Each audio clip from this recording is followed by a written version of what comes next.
Our story begins with the protagonist killing a warrior on a battlefield. However, it is soon discovered that this warrior was already dead, and only 35 minutes remain for the protagonist after the end of the battle. He wanders through the battlefield, filled only with corpses, searching for survivors. The protagonist used to live in the human world but was suffering from a terminal illness. After his death, he was reborn in a world filled with swords and magic. The problem is that this new world is very different from the typical Isekai settings. Desperate after days without finding any survivors, he suddenly hears the faint gasps of someone. The survivor is in great pain and begs for help. The protagonist stabs him to death, receiving an additional 20 hours as a reward for this kill. He thinks that maybe the man was just an ordinary farmer, which is why he received so few hours, and realizes that at this rate, he will not survive even a day. Suddenly, someone witnesses the scene and approaches him. This ruthless man walks over the faces of the fallen soldiers and tells the protagonist that finding survivors is fun, but the most exciting part is when they beg for help before being brutally murdered. The protagonist has no idea who this lunatic is, and he introduces himself as Soul Reaper Stefan. Stefan informs him that the protagonist has killed his toy and prepares to kill him for it. With a strike from his massive two-handed sword, Stefan attacks the protagonist, who manages to block the assault but is pushed back by the force of the attack. Without giving him time to recover, Stefan strikes again. Stefan says he will tear off his beautiful face and torture him until he begs for death. Before he can finish his sentence, someone cuts him in half from behind. The protagonist is shocked by the scene. Stefan's killer comments that he was a lunatic but fortunately has now been eliminated.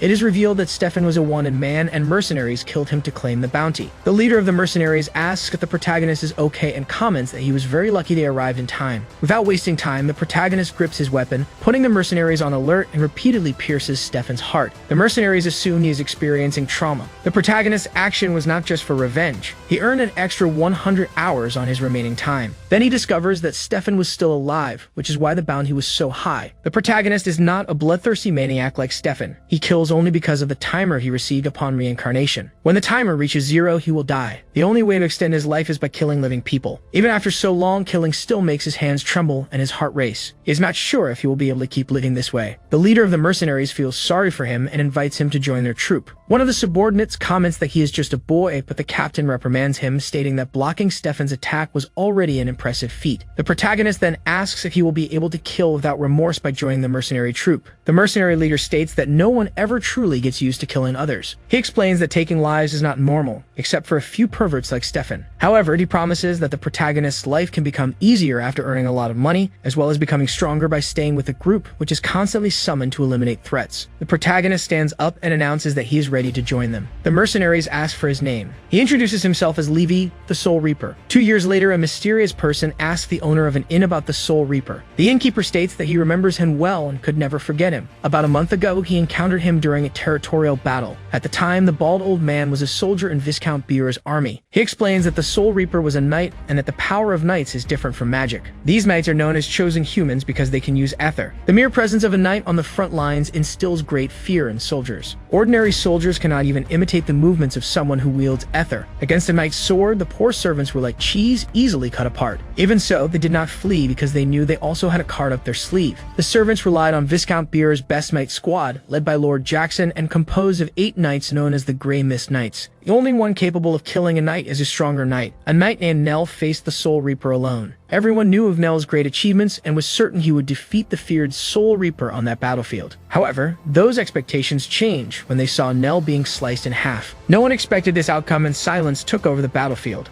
At that moment, the innkeeper was close to the Soul Reaper and clearly heard his words. He stated that he had accumulated enough time and would use 1,000 hours. Then he invoked the god of war to grant him power. What happened next was unbelievable. The Soul Reaper massacred the entire order of Viscount Beer's knights in just 30 seconds. The innkeeper and other servants began fleeing the battlefield. Looking back, he saw something supernatural. The Soul Reaper had red eyes staring directly at him. At that moment, the innkeeper felt that Levi was still not satisfied and wanted to kill more humans. The mysterious person asks if the Soul Reaper consumed anything suspicious. The innkeeper says he has no idea. The stranger hands the innkeeper a coin as thanks for the information. The innkeeper asks if he wants to know the mercenary's name. The mysterious man replies that he already knows. He is known as Levi of Lozi, also called the Soul Reaper. He comments that Levi has recently gained fame and is probably celebrating his victory. At the same time, in another village, the mercenaries celebrate their recent victory. Meanwhile, Levi checks his timer after the battle. He has gained 1,000 hours of life, but he is not satisfied. These 1,000 hours mean he can live only about a month and a half. Still, it is better than his previous life. In that world, his name was Minhook, and he was doomed to die, unable to do anything but lie in bed. He wished to be born with a healthy body in his next life. A god heard his wish and brought him to this world, but without granting him any special advantage. God gave Levi this time limit along with the air he breathes. He has only one day to live, and if he wants to survive for 6 months, he must kill at least 180 servants. However, he is not a lunatic who goes around killing innocent civilians. One of his mercenary friends who is drunk snaps him out of his thoughts. The friend says they don't know when they will die, so they should drink as if it were their last night alive. The mercenary vice captain approaches Levi and congratulates him for being the MVP of the last battle. The other mercenaries grow curious and ask how he managed to kill so many knights. The vice captain also wants to know if that type of enemy should not have appeared in a battle like this, especially Nell, who was about to become a master-level knight. Levi responds that he was lucky, as the knights did not live up to their reputation. He thinks his friends wouldn't even believe him if they knew the truth. The vice captain says that no one there is knave since 4 mercenary brothers were killed by Nell, and he is not someone who could be defeated with mere luck. He questions what Levi is hiding from his allies. Levi reflects for a moment and then breaks the silence, saying he was just joking. With a serious expression, he declares that he risked his entire life in that battle. The mercenaries are surprised but soon start throwing things at him, saying that every soldier risks their life on the battlefield. Then it is the captain's turn, and he asks Levi to follow him as he needs to discuss something with him. As Levi leaves, the vice captain tells him to return quickly because he still needs to reveal his secret. Levi follows the captain, also known as the lumberjack, to his office. The vice captain instructs the other mercenaries to gather all the group's knights. A mercenary asks why this is necessary. The vice captain admits that he does not like orders either, but there is an urgent mission to be carried out. Meanwhile, Levi enters the captain's room. The captain is pleased and congratulates Levi for being the MVP of the last battle. Levi sits down and the captain informs him that although they have just returned from a battle, a new mission has arrived. Levi says that's fine since he has never refused a job offer. The captain pours him a drink and suggests they celebrate before discussing the mission details. With that, both begin enjoying the wine. The captain explains that Viscount Bior gave up the battle after his knights were defeated, but the war has not officially ended. Normally, the battle ends when the Viscount pays the indemnity. However, recently he informed them that he wants to meet with a mercenary contractor. Levi comments that it sounds like Bior wants one more round before giving up completely. The captain says he's not sure, but believes Bior does not want to pay the hired mercenaries if he is acting this way to get them killed in the next battle. He admits it is a despicable attitude, but says it is typical of nobles. For this secret mission, the captain wants Levi to accompany and protect Viscount Bior.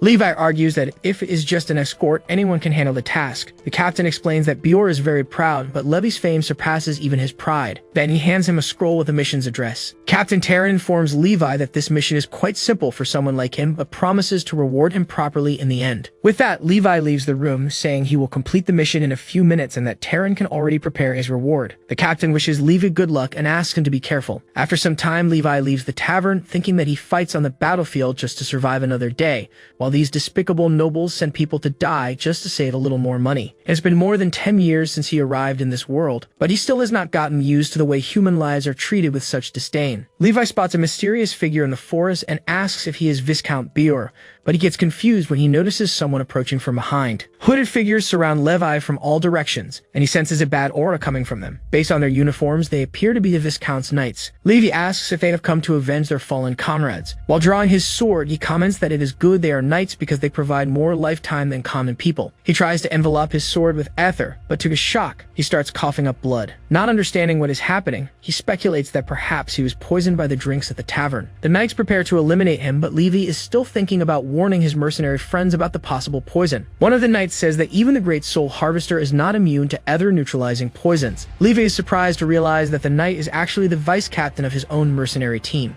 Another mercenary friend is also present and informs him that they are not doing this because they want to. Levi asks if the Viscount paid them to kill him and says that poisoning his drinks was a cowardly act, adding that Captain Terran will punish them for it. To his surprise, his mercenary friend reveals that it was Captain Terran himself who planned and ordered everything. Old memories flash before Levi's eyes as he tries to understand why Terran would do this to him. After gathering his thoughts, Levi states that he was a fool for considering them his brothers. Wasting no time, the vice captain prepares to finish Levi once and for all. However, Levi grabs the sword with his bare hands. He spends 1,000 hours of his life to buy Rawl's blessing. His hand begins to glow with ether, leaving the vice captain confused about how Levi is still able to use ether even after ingesting the neutralizing poison. Levi receives 4 blessings from Rawl. The first reduces pain. The second multiplies his strength by 10 and increases his muscle endurance 5-fold. The third forces wound healing, though it does not completely cure them. The fourth is called the Blessing of the God of War and converts all ether into sacred power. Levi recalls when the vice captain asked in the hall how he had defeated the Viscount's knights. Last time he told the truth.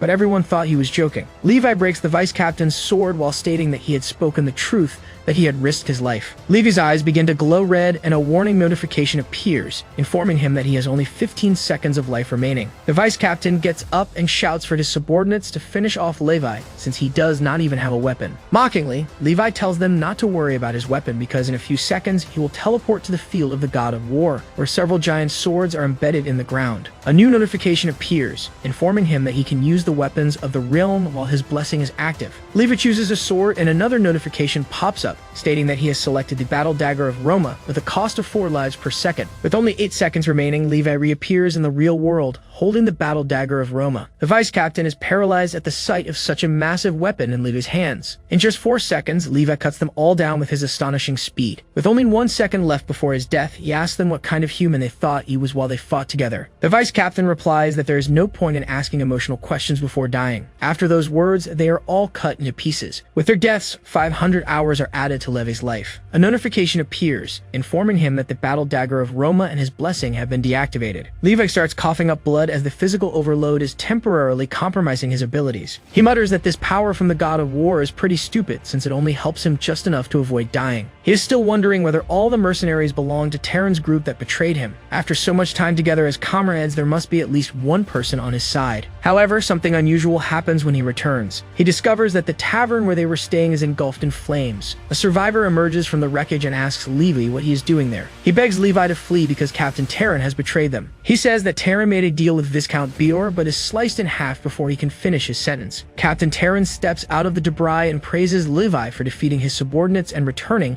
even after drinking the other neutralizing poison. He even adds that perhaps the vice captain was so weak that Levi managed to kill him without using ether. Levi shouts, demanding to know why he killed his allies since Terran's goal was not just to kill him. Captain Terran responds that Levi must be joking because that day he did not kill any of his allies. He says he merely got rid of the obstacles in his way. Levi yells that everyone in the mercenary group saw each other as family. Captain Terran replies that since Levi is the last one left, he will tell him everything about his deal with Viscount Bior. Viscount Bior promised him a noble title if he abandoned that useless mercenary army. And if Captain Terran had let his subordinates live, they would have been destined to meet again in another territorial war. Levi asks if that is the reason why he decided to kill them.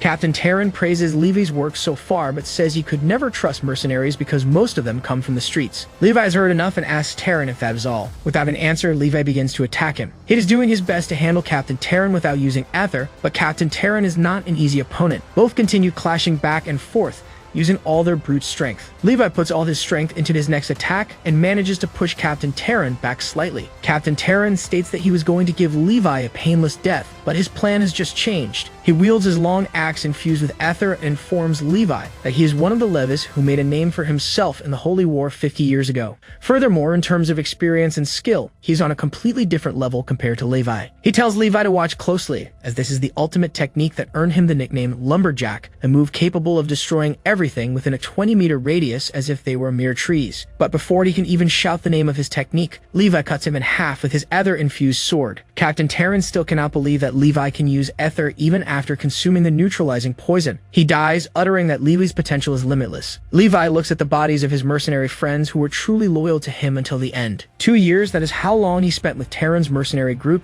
the same amount of time he spent in a hospital waiting for death. Levi begins moving through the wreckage, collecting the swords of his fallen comrades. He then buries them all in front of the tavern. Somewhere deep inside, he knew that nothing lasts forever, and that one day he would leave this mercenary group. But this moment came too soon. The average human lifespan is 80 years. A human can survive 3 minutes without air, 3 days without water, and 3 weeks without food. And then there's this time count that exists only for Levi. He must keep taking lives to live another day, and to live this way, what he truly needs is an eternal war. Meanwhile, sometime later, a bald man informs Levi that what he needs to survive is not war, but money. He also informs Levi that he has a total debt of 8,600 gold. Levi shouts at him, saying he has never borrowed money in his life, but the bald man tells him that he recently took out a loan. The building that Levi's mercenary group rented was burned down the previous night. Levi asks the bald man why he has to pay for it, and the man tells him to look at the paper. It turns out that everyone who joined the mercenary group signed a joint liability agreement, meaning Levi is responsible for paying the damages. Levi yells that he never signed such a thing, but the bald man tells him to look at the paper carefully. Levi is shocked to see his signature on the document. In the past, when he was drunk, Captain Terran asked him to sign something and Levi did it immediately, thinking it was just an application to join join the mercenary group. Levi says that at the time he had no idea about this contract, and the bald man responds that he should be more careful before signing anything. Levi calls it a scam and asks what the bald man will do if he does not have the money to pay. Within seconds, the room fills with tough-looking men who place their swords against Levi's neck. The bald man informs him that if he cannot pay, first he will be stripped of his mercenary status, meaning he will not be able to gain mercenary recognition in any country or anywhere else. Levi told him that he bore no hatred towards him, that he was only doing this because he had no other choice. The beast hunter, however, was not weak. He caught the sword with his bare hands. The hunter stated that Levi must be a mercenary, but that he was alone this time. Typically, mercenaries came in groups to this forest, yet they all failed to capture him. Mocking him, the beast hunter told Levi to put more strength into his attack. Levi realized that the bastard was gripping his sword without even caring about the other. The beast hunter praised Levi's spirit, but remarked that in the past, during the Holy War, countless warriors as talented as him had existed. Levi began to gather ether and thought that this was the second person to mention that Holy War. After infusing ether into his sword,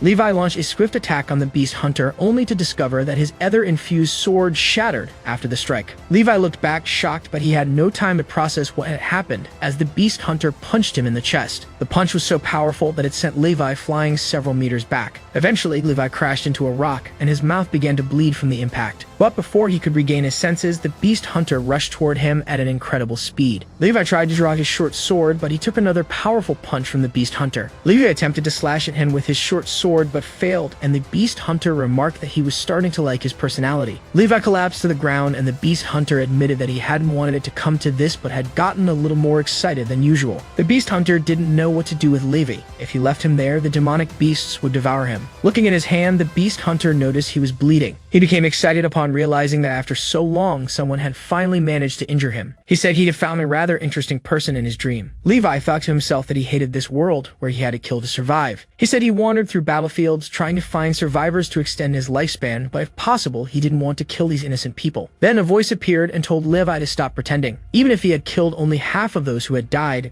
they were still living people. Levi had been lying to himself all this time, and Taran urged him to look at his own face when he killed those innocent survivors. Levi was wearing a terrifying grin. Taran stated that this was his true face when he murdered innocent people. Suddenly, Levi woke up in a room. There were many people around him, and they relaxed slightly upon seeing him awake. Levi shouted at them, demanding to know where he was, but the beast hunter asked him to lower his voice as his recent shouting had reopened his wound. Levi began to tremble from the pain, and someone asked the boss just how hard he had hit him. Upon hearing them call him boss, Levi asked about his identity. The beast hunter introduced himself as Guilford and said that he was in charge of all beast hunters in the city. Guilford welcomed Levi to the beast hunter's city and informed him that he had been there for 3 days. Levi was shocked to hear this, as Baldino had told him to report back in 3 days, and if he failed to do so, they would put a bounty on his head. Levi thought that he was completely lost now. He introduced himself to Guilford as a former mercenary. Guilford then told the others that this mercenary knew nothing about them and had attempted the mission alone. Everyone in the room started laughing at Levi's foolishness. Levi clenched his teeth as he had little to say after being beaten by a single man. Checking his time, Levi saw that he still had 617 hours left,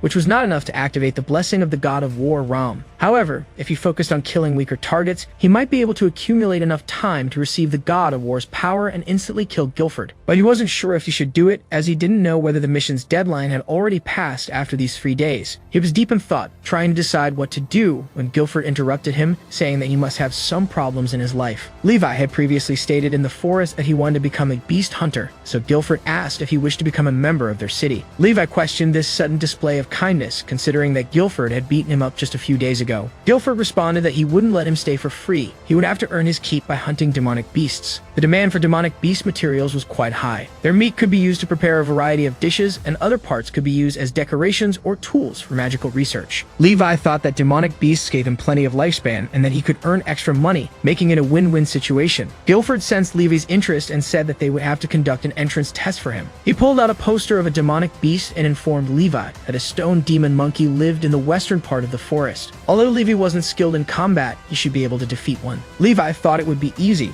but Guilford warned him that the beast's skin was used for leather, so he had to be careful not to cut it. Levi said it would be an excellent morning workout and that he would capture one immediately. However, when Levi arrived at the location, he started cursing Guilford for not telling him that these stone demon monkeys were 4 meters tall and lived in groups. They were far fiercer than the drawing, which didn't do justice to their ugliness. The stone monkeys attack fiercely. Levi initially manages to dodge the attack by jumping back. He inflicts some damage on the stone demon monkeys, but those bastards regenerate their wounds. The stone monkey roars at him like a gorilla, and Levi responds saying, "Are you a monkey or a gorilla? You should decide." The stone monkey attempts another attack, but this time Levi is fully prepared. He destroys the monster's head with his ether-coated sword. The stone monkey's wounds stop healing and its lifeless body collapses to the ground. Levi comments that these stone monkeys are easier to deal with than he expected and that he will take them down one by one. He also mentions that at this rate, making money and prolonging his life will be a breeze. After the fight, Levi arrives at the village and Guilford scolds him, saying he is an idiot and will never make money this way. Levi responds that he captured 3 monkeys as instructed by Guilford,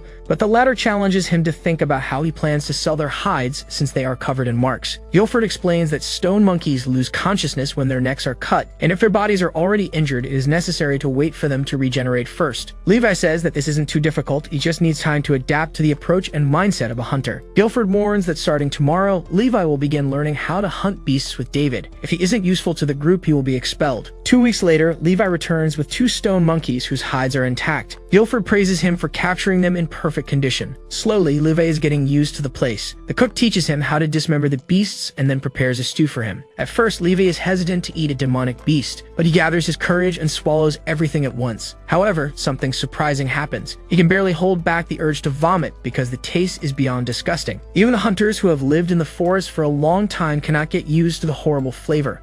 Levi feels relieved that he is not the only one who almost died from food poisoning. Levi stops checking his remaining lifespan. Guilford, observing him from the window, asks David what he thinks of Levi. David responds that he is doing well. Although he still does not talk about his past, he is better than when he first arrived at the village, as he wouldn't even accept food back then. Guilford understands as the food prepared by fennel is comparable to poison, and Levi probably thought he couldn't trust anyone at first. Guilford asks if Levi thinks there is poison in the food, assuring him that there isn't, as everyone eats from the same pot. However, whenever someone left, Levi would wake up from time to time to check his surroundings. He always slept with a sword beside him. Aside from these strange behaviors, he was perfectly fine. David comments that he does not believe Levi is a spy, but acknowledges that he has serious trust issues. However, there is still something strange as they have lost contact with other cities in the forest. Guilford concludes that they need someone to investigate this. Guilford orders Levi to go to John's instead of hunting that day. This is the first time Levi hears about John's, and he asks if there are other hunting cities in the forest. Guilford confirms and tells him that John's is to the west and he needs to check if the people there are doing well. Levi starts heading west, reflecting that this is the first day that feels calm. He hasn't had nightmares and there's nothing to worry about. He wishes this peace could last longer, but he knows the world doesn't work that way. After some time, he finds a corpse, which judging by the attire appears to be a beast hunter. The stab wounds indicate that he was killed by humans, not a beast. Levi crouches to investigate the body for clues, but soon senses the presence of a girl behind him. He asks about her identity, and the frightened girl falls to the ground. Levi asks if she is from John's as he approaches, saying that he was looking for the way to the city. The girl, terrified, screams, asking what they did wrong. She continues saying that if bothering the village wasn't enough, they even brought knights and mercenaries. Hearing the girl's screams, several people appear, revealing themselves as mercenaries who are after her. One of the mercenaries comments that Levi's face looks familiar, and his subordinate informs him that he is known as Soul Harvester Levi, famous for scavenging bodies after battles. He also says that Levi exterminated members of his mercenary team, stole money from the mercenary guild, and fled. The girl becomes even more terrified upon hearing this revelation. Levi asks the mercenaries if that is all they have to say. The leader of the mercenaries says he has one last question. What would Levi like to be written in his will? The subordinates say they are lucky to have found a fugitive during their mission to capture deserters. Levi, with contempt, comments that they have no class. Then he cuts off the hands of 2 mercenaries and warns them to always analyze their opponents before making empty threats. When he looks back, he notices that the 3rd mercenary has taken the girl hostage. The man yells that he will slit her throat if Levi gets any closer. Levi throws his sword, knocking the mercenary unconscious. He reinforces that this was not the right way to make a threat. He orders them to run if they want to live, and the mercenaries flee without hesitation. The girl grabs one of Levi's hands and admits that she didn't know he wasn't one of those men. She begs for his help, explaining that the mercenaries, along with Viscount Beer's army, attacked her village. Levi follows the girl back to the village, where they find several corpses. The girl falls to her knees, believing they arrived too late. Levi is also shocked. The bodies are torn apart, and there are traces of ether present on them. The surrounding area is completely devastated, as if someone had used the lumberjack ability that Captain Taram was about to use before his death. Meanwhile, in the Hunter's City to the east, within Viscount Beer's lands, innocent villagers are being massacred. A villager tries to escape the carnage, but Captain Marco confronts him and says that crawling like a worm suits him. The villager claims that Guilford will avenge them all. During the night, Marco slices the villager in half. A soldier states that it doesn't matter who Guilford is because they will continue killing anyone who opposes Viscount Beer. Another soldier reports that they have received a report from the scouts who went west. The scout informs them that there is a city within the forest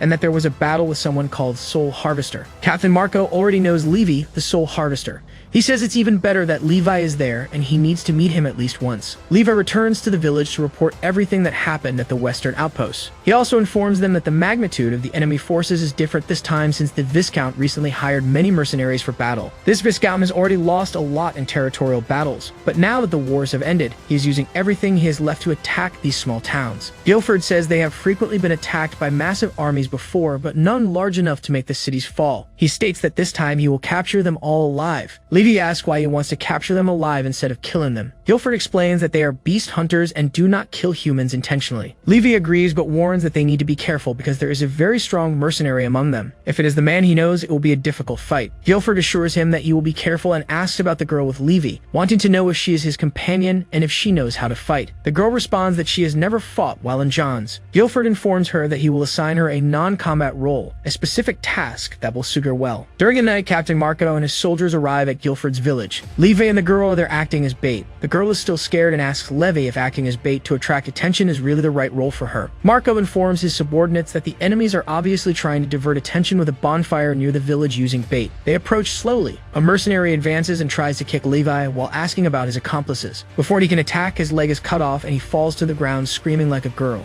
Levi praises the girl, saying she did an excellent job and asks her to return to hide in the city. The girl starts to retreat and Levi states that he will take control now. A small team of mercenaries advances against Levi, but one of them accidentally steps on a trap. The ground begins to sink and they fall into a large pit. The leader of the mercenary team warns his men to be careful as there may be more traps spread throughout the area. As they try to help their fallen comrades, they hear a sound from behind, but before they can react, they are struck down by a massive log.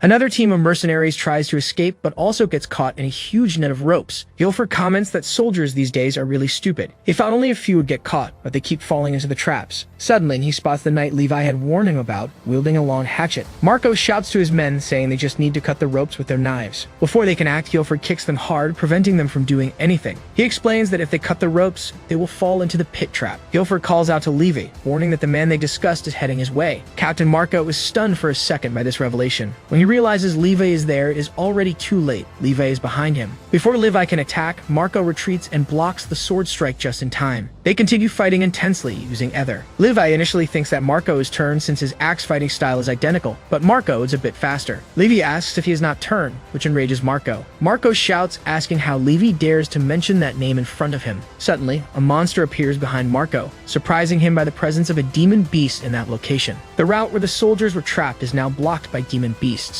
The soldiers realize that the beast hunters are not just using traps, but also the environment to their advantage. Guilford orders his men to stop because they need to capture the soldiers and mercenaries alive, but the beasts start killing them. The beasts continue devastating the mercenary ranks. Guilford orders his men to form up and fight calmly. A beast tries to punch Levi and Marco as they fight. Guilford shouts for Levi to dodge the giant monster's attack and says it is not the time for fights between them. Both knights become anxious and, in the end, attack the beast together with a combined ether strike. Elsewhere, Guilford punches a monster in the face with a powerful ether-infused strike, ripping its head off. Guilford is confused as monsters do not usually leave the forest. He looks back and sees that the beasts have destroyed the outer walls of the city. As the smoke clears, wolf-like beasts charge toward the soldiers, devouring the lower-ranked ones. The remaining soldiers wonder why such high-level beasts are there. Some begin to retreat, stating that they cannot face them alone. Guilford deduces that something serious must have happened in the center of the forest, driving the beasts toward the outpost. Marco and his men manage to take down a monster, but the captain notes that the wave of beasts seems endless. Suddenly, the fallen monster rises and attempts to punch Marco to death. Before the blow lands, Levi jumps in and decapitates the beast. Levi says they must unite to face the beasts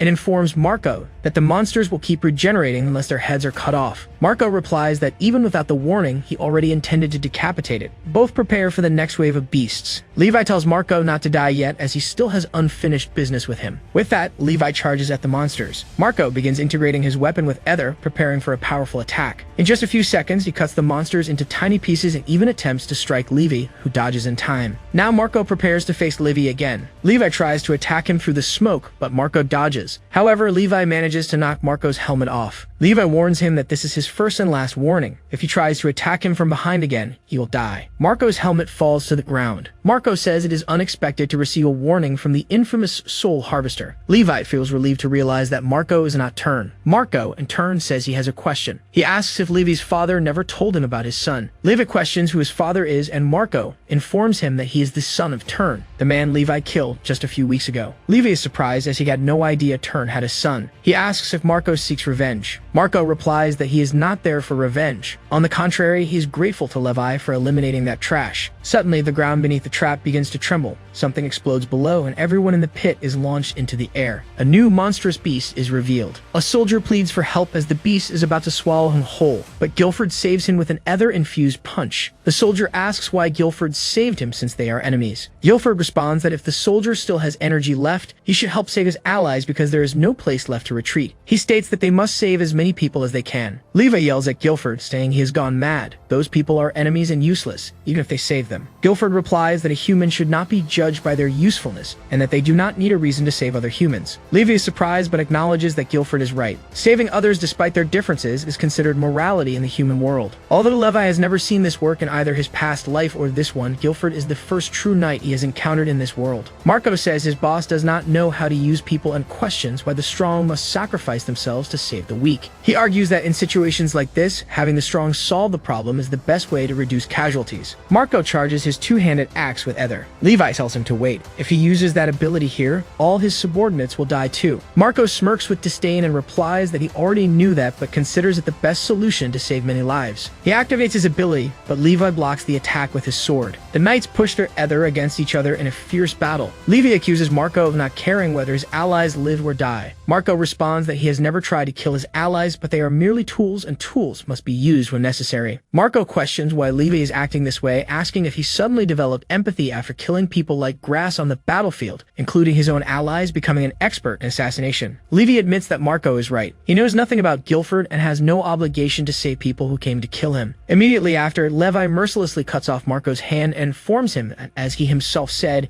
he's an expert in killing people. Levi thanks Marco for clarifying his doubts. Now he understands well that his job is to kill bastards like Marco. Marco is in immense pain and keeps screaming at Levi, calling him a pathetic loser, until Levi knocks him down. Levi checks his timer, but it still shows 947 hours, indicating that Marco is not completely dead yet. Compared to Turn, Marco is insignificant, but Levi is sure he will gain a lot of time after killing him. So he infuses Ether into his sword to finish Marco off once and for all. Levi then drives his Ether-infused sword into Marco's chest, but for some reason, Marco is still alive, only losing consciousness. Levi is about to strike again, but stops when he hears a loud roar. A monstrous creature, a gigantic demon, emerges from the ground and begins heading toward the beast hunter's village. Levi has no idea what kind of monster it is, so he asks Guilford, who informs him that it is a creature called the Red Bear, the ruler of the mountain. Normally it lives in the Rocky Mountains and has never left that place before. At the same time, a monstrous hand strikes Levi. The hand belongs to Marco, who sends him flying into the distance. Levi suffers greatly from the blow and thinks it's impossible. Marco's arm was cut off before and his chest was pierced, so it makes no sense that he is still alive. The severed arm has undergone a transformation and now looks like the arm of the stone ape. Marco appears to be swallowing an unknown potion and then tosses the bottle aside. He says, "How dare some random mercenary call me trash?" Marco has a flashback from the past when his face was slashed. It turns out that it was his father who caused the cut, and now he is in great pain.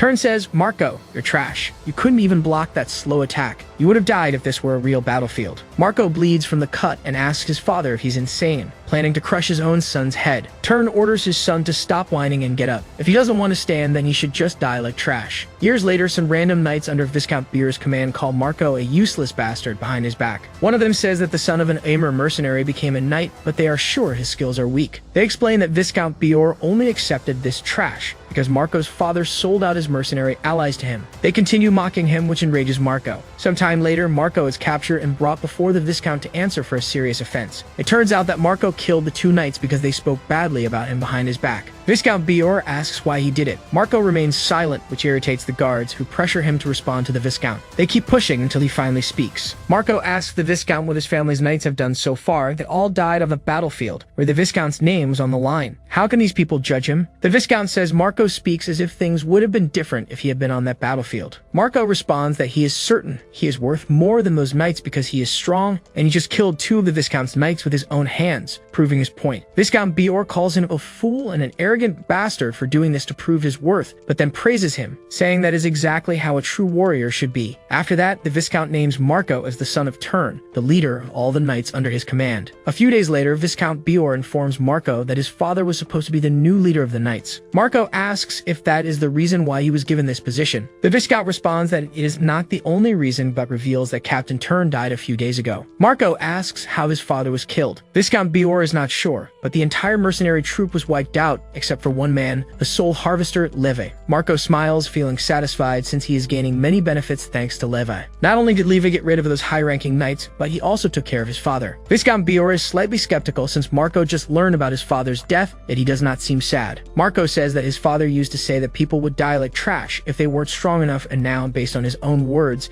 it seems his father died because he was trash. Besides, Marco doesn't have time to mourn trash. Hearing this, Viscount Beer is pleased. Viscount Beer gets straight to the point and begins explaining about the massive rock that can be seen through the window. The huge rock symbolizes the monsters that emerge from the Black Forest. He further informs Marco that items obtained during a monster hunt can reach extremely high prices. Recently, the Viscount spent a lot of money on the territorial war, so now he needs a new source of income. However, some damn bandits are camping in the Black Forest. Marco says he understands, he just needs to get rid of those bandits. Viscount Beer praises him for being easy to talk to and gives him a potion as a small gift. Marco asks about the unknown potion. Viscount Beer responds that it is nothing too grand, but it will be of great help if he uses it when fighting a strong opponent. In the present, Marco tosses the potion aside and starts running toward Levi. Marco infuses his stone ape arm with ether and then strikes Levi with it, but Levi blocks the blow with his sword. The ether pressure between them is so intense that the surroundings begin to crumble as they clash. Marco asks Levi where his courage went since he is only blocking now. Marco dares him to try cutting off his arm like last time. Marco's next attack is so powerful that it pushes Levi back. This time, Marco gathers all of his strength to leap toward Levi. His stone ape arm radiates a pure red ether. He strikes Levi with the blow, causing the ground to completely shatter. But, surprisingly, the attack is blocked by Guilford. Guilford gathers his strength and tells Marco that he regrets interfering, but he is in trouble now. The strike was so strong that it sent Marco flying into the air, and his stone ape arm shattered. Levi stands up and thanks Guilford for the help, but says he could have handled it alone. Guilford's tone changes, and he tells Levi that there's no need for gratitude. In just a few seconds, Guilford steps forward and delivers a devastating ether-infused punch to Levi, knocking him out. Guilford says he is sorry, but this monstrosity is far beyond what a mere beast hunter can handle. After that, Viscount Beer's soldiers begin to rush back to inform their lord about the situation, while Fennel carries the unconscious Levi to a safe location.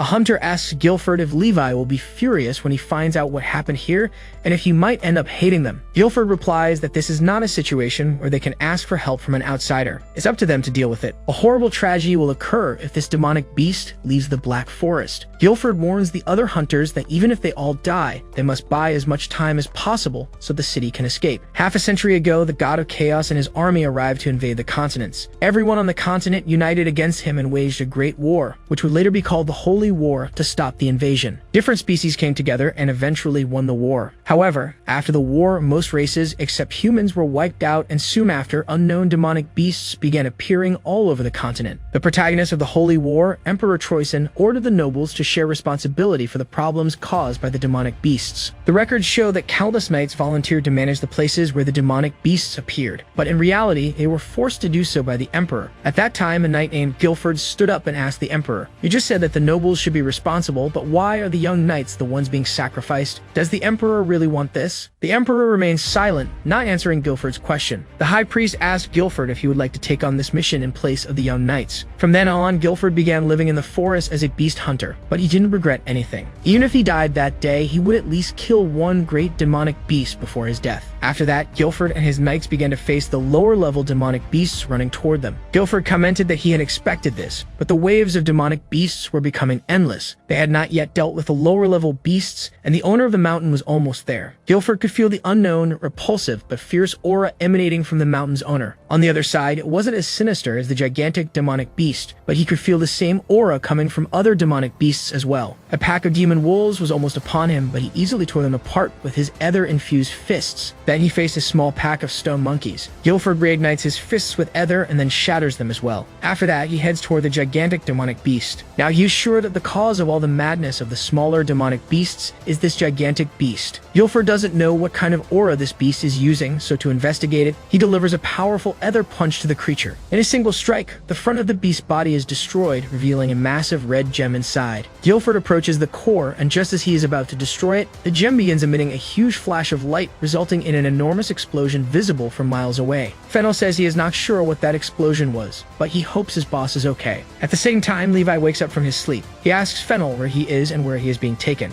Still feeling the pain from Guilford's punch, he doesn't understand why Guilford did that.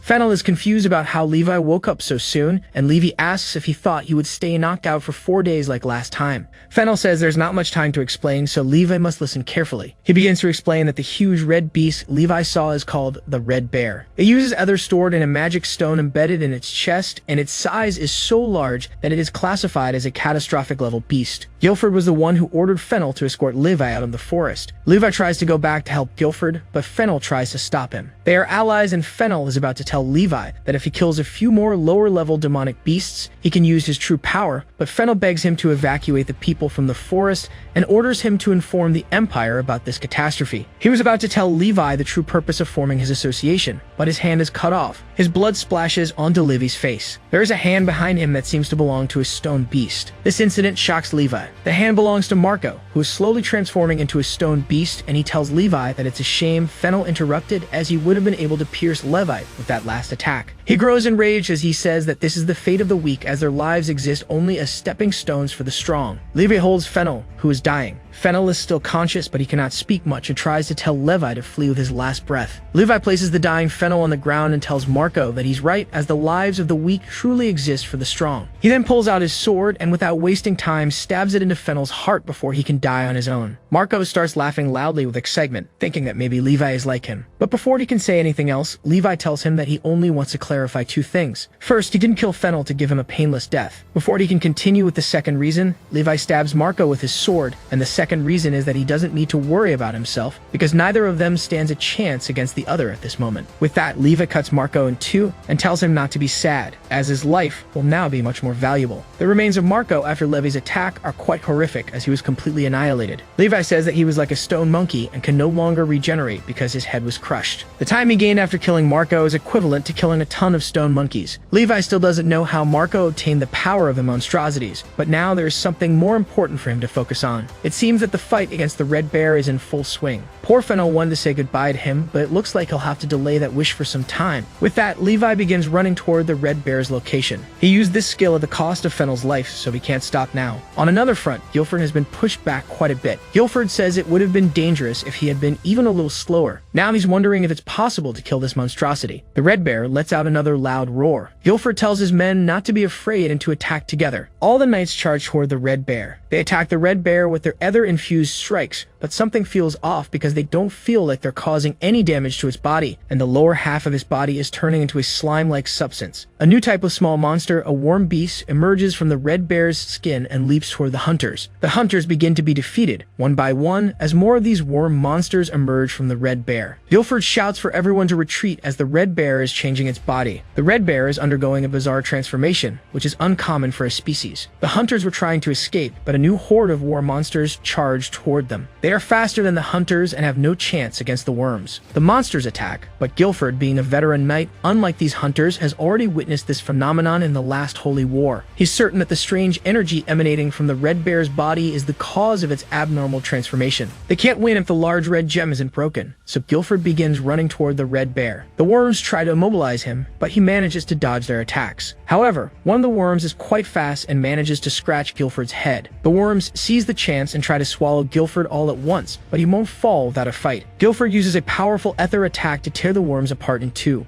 He then follows up with an attack on the red bear's chest. The last attack was very powerful and exposed the gem for the second time, and Guilford needs to act quickly, as wasting more time will increase the casualties. Guilford attacks the red gem once again with all his strength. His punch is very powerful, and he continues pouring all his ether into this single strike, but after a few seconds, reality hits him hard. Turns out that even after using all of his ether, not a single scratch appears on the red gem. Furthermore, he's running out of time because the red bear has started regenerating its body. Guilford won't give up so easily and opens the regenerating chest with his own hands. He can't waste any more time or many innocent lives will be lost. Guilford begins to strike the red gem with his ether-infused head, but no matter how much he strikes, there doesn't seem to be any crack or visible change. Guilford continues to bang his head against the red gem, not afraid of dying there, but there are many villages right at the base of this mountain, and they will be destroyed if the red bear leaves it. Suddenly, he hears a voice telling him to make less noise. Levi appears and thanks him for all the complaints, saying he could hear him from miles away. Levi tells Guilford to hang on as he's going to blow this monstrosity to pieces once and for all. Levi uses a skill called Weapon Realm Shift, which can transform his battle dagger from the realm into a double-edged blade of Ram. This skill consumes 12 hours of life every second. Guilford thinks that he might be dreaming as this power isn't ether, but the power of the war god Rahun. Without wasting time, Levi attacks the red bear with all his strength. The red gem along with the red bear's body tears apart in two pieces. This attack was so powerful that it created a huge crater on the mountain. The red bear's deformed body begins to break apart. The survivors are wondering if their leader, Guilford, was the one who defeated the red bear. Meanwhile, on the other side, Levi says there's something he wants to know. He knows very well that if he hadn't arrived in time, Guilford and the hunters would have perished, but he can't understand why Guilford would do something so reckless as make a final stand with the hunters instead of fleeing and letting the Viscount handle it. Guilford replies that a beast hunter's job is to kill demonic beasts, and why would he let someone else kill such a large demonic beast? Levi is satisfied with this answer, but then Guilford asks why he came back since he already told him it had nothing to do with him. Levi replies that he is a hunter like him, and why would he let someone else kill such a large demonic beast? In his mind, Levi thinks that killing this demonic beast was totally worth it, as he gains so much more time in life by doing so.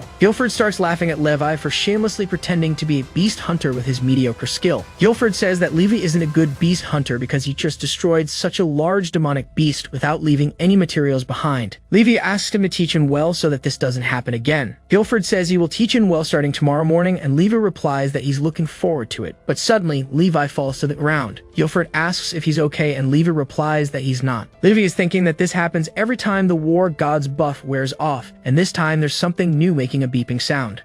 A new notification appeared, informing him that he can no longer use Ram's blessing. As the people walked down the road, a young man with a heavy expression murmured that he didn't want to work. He commented that according to the last report, the dark forest was well sealed and wondered why they needed to go there now. Jaina, with a firm posture, replied that the seal on the dark forest was imposed by the Rocky Mountains surrounding it, and if that seal were broken, it would be a major problem. Moreover, everyone would be involved in that. Teshua, without taking his eyes off the road, retorted that he knew that, but still asked if she could at least agree with him once in his life. She just looked at him, saying that it wasn't possible. The young man asked her not to be so rigid. Deep down, he was just trying to relieve the stress. However, Jaina knew what would happen if the seal was destroyed. All the magical energy trapped there would be released, and the surrounding area would become a barren land contaminated by magic, where nothing would survive. Teshua made a face asking her not to mention that nauseating smell. Just thinking about it already made his stomach turn. She turned to him and said that if that was the case, she could talk about it without any discomfort. Teshua looked at her, confused, asking what she meant by that. Jaina, with a serious expression, realized that the situation still seemed calm. He then questioned if she was really sure they had arrived at the correct location. She confirmed without hesitation. They were in the dark forest, in the northern part of Troyden. Teshua asked why, then he seemed to be in that state, which seemed quite strange, and for some reason, everything gave the impression that they were in an interesting situation. The protagonists, on the other hand, were sitting on the carcass of a huge monster and commented that they had scoured the forest all day, but had only captured one beast. However, it seemed that recent changes had occurred at the location, and the number of magical creatures had drastically decreased. The reason for that was still clearly the giant monster that had been killed recently. Apparently, even old Guilford was thinking about that. In addition to all this, they had another problem, which was far more serious than the previous one. Levi looked at the system notification, which stated that he could no longer use Ron's protection, although he wasn't sure of the reason for this sudden change. At least someone had explained the reason behind all of that. The old man approached and asked Levi why he was sitting there, making his teacher wait so long. The young man had asked to be taught and clearly lacked determination, so he should understand everything well. Levi turned to him and said it seemed that the old man was still worried. He wondered if this was really true, as without Ron's powers, it was necessary to get used to using ether during battle. Of course, the hunters had defeated the mountain's owner, as well as other monsters, but this had only been possible due to the large number of casualties that followed. The people had held a simple ceremony for their fallen comrades and buried them near the village. Honoring the leader's wish, they did the same for the dead soldiers. Guilford then said he wasn't sure if they would like that, but David stated that they would be happy because now they could sleep forever, and wasn't that true? He then asked if that was really the case and wished them to rest well. As a result, Fennel was also buried along with the others. Levi looked at the grave and hoped that in his next life, he would be able to cook good food. Subsequently, just like now, the protagonist trained under Guilford's guidance. The man attacked him and said that instead of spreading ether randomly all over his body, he should concentrate only on the points of impact against his opponent. This should resemble being hit with all the strength of ether. He then asked if Levi felt pain because that happened because he was focusing only on the places where he was struck. Afterward, he asked Levi if he really wasn't going to tell him the whole truth, as the old man was still curious. But it was completely clear how he had managed to use the god's power on the same day they defeated the giant monster. He had seen the power, and it was definitely the war gods. Levi, in turn, realized that he seemed to have made a mistake after all. Then he shouted that he had opened his guard, and the opponent struck him with considerable force, commenting on what a shrewd guy he was. The young man flew a short distance. Guilford said it was fine if he didn't want to tell him, but he was sure he had a reason for it. Levi thought that the man had already extracted everything from him, but he was still uncertain about how a young man could tell someone who wasn't from this world, while using the system window as if he were in some kind of fantasy novel. Then he pointed his finger at the girl and observed that, in any case, now it was her turn. The girl realized that this was true and asked to approach, calling her bait. The girl was outraged and responded that her name was Jessica. Levi said that he should be more careful with her, as she had been in a bad mood all week. Guilford observed that, in hindsight, it was a mistake to have accepted her as his student, but she was definitely not an ordinary girl, and the man was sure that Jessica would be more than capable of becoming a knight. When he saw her return, he was surprised. It had been an insane battle, and he even thought she might be something like a ghost. The little girl bowed and thanked the protagonist. He, surprised, asked what that was. Then Jessica bowed again and said they would see each other later. Levi, feeling very uncomfortable with this, asked her not to do that again. And what about her hands? It wasn't clear why she was saying all of that. The young lady smiled sweetly and said that was called respect. Guilford said that they should start feeling the other again. Jessica asked when they would be able to use swords again. He asked why she thought it would be so easy for knights, since she needed to start with the fundamentals. The little girl said she wanted to fight with a sword. The protagonist immediately smiled. Then he wondered what those eccentricities of that girl really reminded him of from the last time. Suddenly, the training was interrupted by a young man who approached and asked if Uncle Guilford had been well all this time. The old man looked at him, surprised, and asked the young man if there was anything else. It wasn't clear to him what had really happened after all. It seemed like he only came to this place once a year. Teshu said he just wanted to see him on his way somewhere. Guilford said that seemed like a lie and asked Levi to greet him. The young man did so and introduced him to the man as the main negotiator of their hunters. The way he arrived here unarmed and even without guards, the captain asked what the real reason for his visit was. Teshua observed that he didn't trust people at all, but this didn't promise anything special. There was simply a high probability that someone was using divine power here. Levi and the man were surprised by the answer, and Guilford asked if that was the case, then what, wondering what he meant by all those words. Teshua snapped his fingers and then asked if he was really here already. When he did that, some strange magical bonds appeared that completely enveloped Guilford's body. Moreover, Jessica, who was nearby, also fell under the influence of this action, as did the protagonist, who was surprised by what was happening. He looked at this technique, surprised, and wondered if this was some kind of limiting magic. It turns out that Teshua, with whom they were communicating,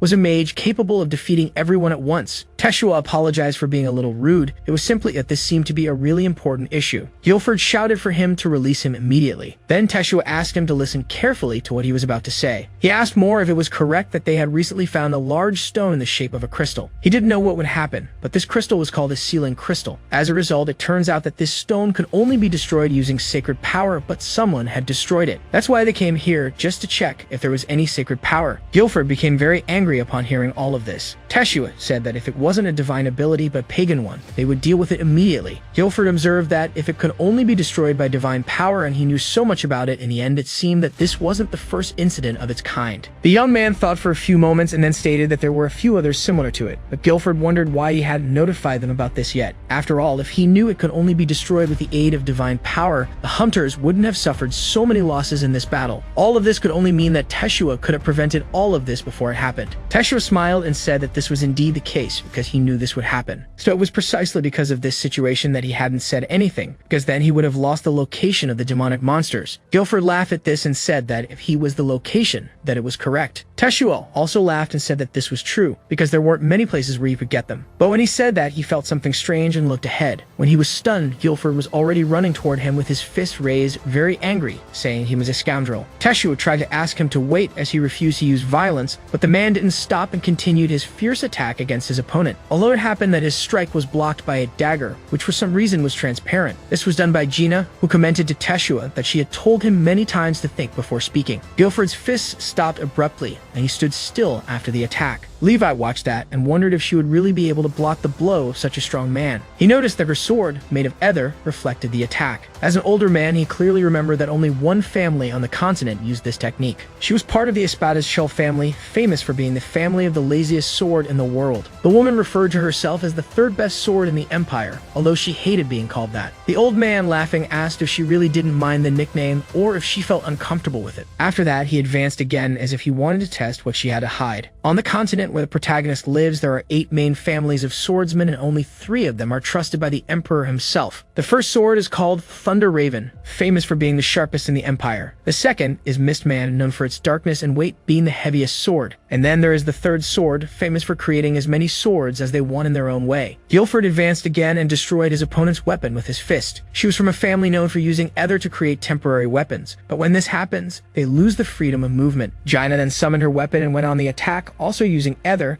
which ended up destroying his weapon. The old man's look became insane, and he challenged the girl to show everything she had. He attacked again, saying that in the end, there was a limit to the number of weapons she could form at once. No matter how hard she tried, he would defeat her easily. But suddenly, the old man was surprised to see that Gina had summoned several blades. He was shocked and asked what else she could do. Then an intense exchange of blows occurred, creating a dust wall around them. Gina commented that his attack was a good attempt, but reminded him that she wasn't the weakest in the child family. After all this time, they hadn't just been resting. While Guilford remained there for so long, her swords were becoming sharper and sharper. Now holding him, she asked him to talk about the man who used the divine power of children. The man tried to dodge, saying she talked too much, but that soon she would know about it. The rival took his weapon and stated that in that case, she would have no other choice. He knew that she didn't like aggressive methods, but she pointed the blade at the old man's body, realizing that maybe she would have to cut off one of his hands. At that very moment, the protagonist interrupted her, calling her and asking her to wait. He looked at the girl and realized that, in fact, it was he who was being used by her. Then he asked to let the old man go and not touch him. Guilford remained silent as he understood the possible consequences of that. Teshua then turned to the young man and asked if he was correctly understanding that his name was Levi. First of all, he needed to verify the accuracy of Levi's words, so he used his magic, causing the young man's body to begin floating in the air. When this happened, Levi asked what he was going to do with him. Teshua replied that he didn't need to worry, as that was just a simple magic.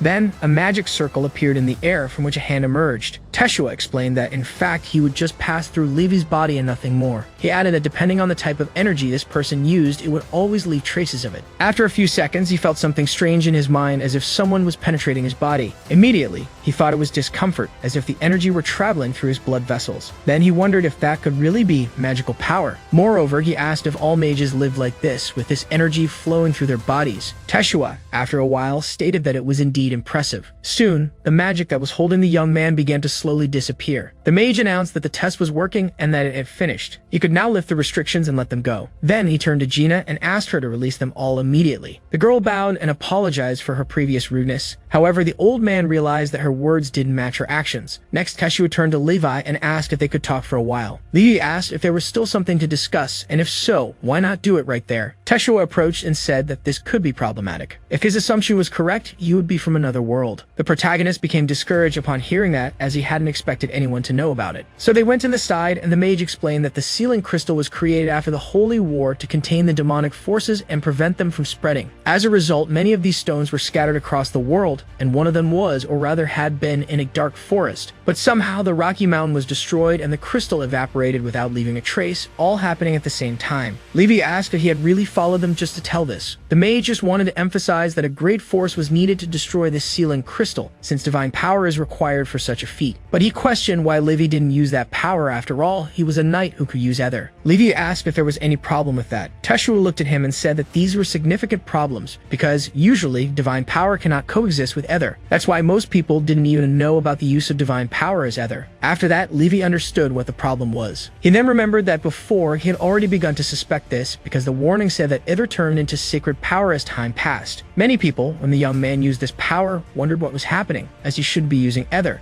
So people didn't suspect or understand what power he was really using. As this person said, it was a type of power about which practically nothing was known. Perhaps in the recent battle, Jason had asked if he had seen the god of war, but for the protagonist, it was completely incomprehensible how that man knew he wasn't from this world. Teshua was thoughtful for a while, turning around and speaking, until he finally turned to the young man and asked if he would like to pray. Levi, surprised, asked about the prayer. The mage responded that he didn't condemn his powers, but just wanted to see what his connection with God was. Levi asked if he could really contact Ram if he prayed. Teshua then said that this was becoming increasingly interesting because he really mentioned that he didn't communicate with God through prayer. Levi found himself in a difficult situation and wondered if this man knew something or definitely didn't know. Levi stated that it wasn't like that, as he had recently received a notification from God saying he wanted to end their agreement. Teshua asked if it was really an agreement, since it's usually made between two people of equal standing, and for his part, he had never seen a man agree to make an agreement with God. Levi wondered what kind of intelligent man he was. Perhaps he should act crazy and say that he knew what he was thinking. Teshua said that it seemed like his questions would never end and maybe he should pray first. If the young man sincerely thought about what he truly wanted, then God would respond immediately. Levi thought he would just pretend when addressing the god of war, even though he believed that it wasn't a god, but rather a pig who was constantly wasting his time. After a few moments, Levi saw that he was in another dimension where there were planets in addition to something resembling space. On top of all that, there was something enormous that said a mortal's prayer had reached it. Levi wondered what this enormous thing was. Suddenly, the goddess was illuminated, and she declared that she was the goddess of life and wealth who had answered his call. The young man looked at her in surprise and noticed that he had called for another god before, not her. The goddess immediately responded that the one he had been trying to contact would never be able to hear his call. This happened after he arrived in the underworld and acted unilaterally without listening to their requests. It was also clear that he had even rejected their agreement. Levi continued to be bewildered and looked at the goddess in surprise. Then he became more confident in himself and asked what all of this meant in the end. It wasn't clear what she meant by requests. The goddess noticed that she actually had to come here to reprimand the man for his laziness, but now she could see something different. The young man's system was vague and stated that it wasn't possible to use the interface there. The goddess explained that he had arrived in this world in an unstable state. She said that because of this, he should be punished. However, she extended her hand and asked for permission to help him a little. The technology accompanying the young man reported that the system restoration had started at 11%. The store function had also been restored. They also reported that the statistics function had been restored and the missions were being restored at 7%. As a result, the final activation began for the completion of the main mission, which meant that the life limit system should be destroyed. Hey everyone, did you enjoy the story? I really liked it. If you want to follow the next part, make sure to subscribe to the channel and leave a like. See you in the next story, guys.